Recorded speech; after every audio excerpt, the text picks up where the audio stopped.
அதிசயங்கள் செய்கிறவர் நம் அருகில் இருக்கிறார்.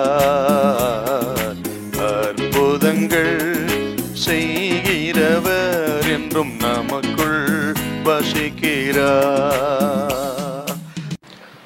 பரிசுத்த மத்தேயு எழுதின சுவிசேஷம் 8ஆம் அதிகாரம் 26வது வசனத்தை நாம் வாசிக்க கேட்போம். அதற்கு அவர், அற்ப விசுவாசிகளே ஏன் பயப்படுகிறீர்கள்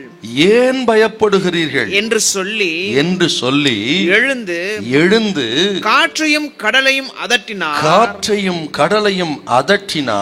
உடனே மிகுந்த அமைதல் உண்டாயிற்று. ஒரு விஷயம், ஆண்டவர் இயேசு கலிலேயா கடற்கரைக்கு மேற்கு பகுதியிலிருந்து ஊழியத்தை செய்கிறார். அப்படி ஊழியம் செய்யும் பொழுது திரளான ஜனங்கள் ஆண்டவரை நெருக்கி கொண்டிருக்கிறார்கள். பிசாசுகளை விரட்டுகிறார், நோய்களை சுஸ்தமாக்குகிறார், போதிக்கிறார். இப்படி தொடர்ந்து ஆண்டவர் ஊழியங்களை செய்து கொண்டு வருகிறார். திரளான ஜனங்கள் நெருக்குகிறார்.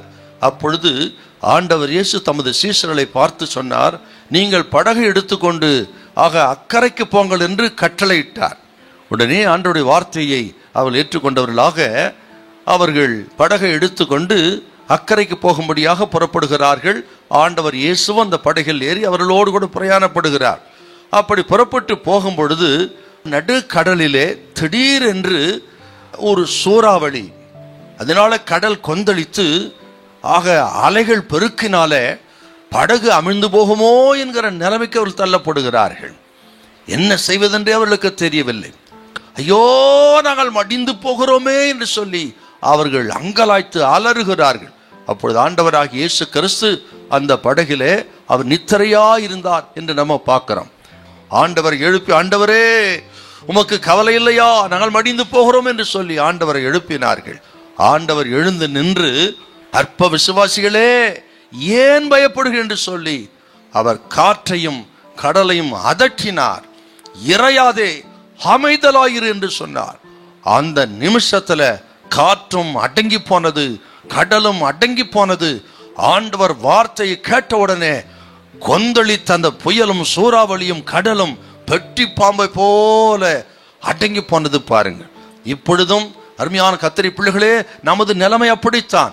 புலம்பிக் கொண்டிருக்கிறோம், பயந்து கொண்டிருக்கிறோம், நடுங்கி கொண்டிருக்கிறோம், மடிந்து போகிறோமோ என்று சொல்லி நாம் கலங்குகிறோம்.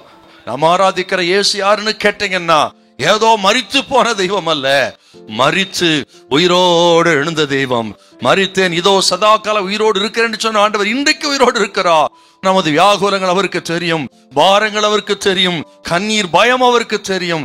அவர் எழுந்து நின்று காற்றையும் கடலை அமர்த்தினது போல இந்த சூழ்நிலையெல்லாம் மாற்றி கர்த்தர் மிகுந்த அமைதலை தருவார். ஹல்லேலூயா, ஹல்லேலூயா.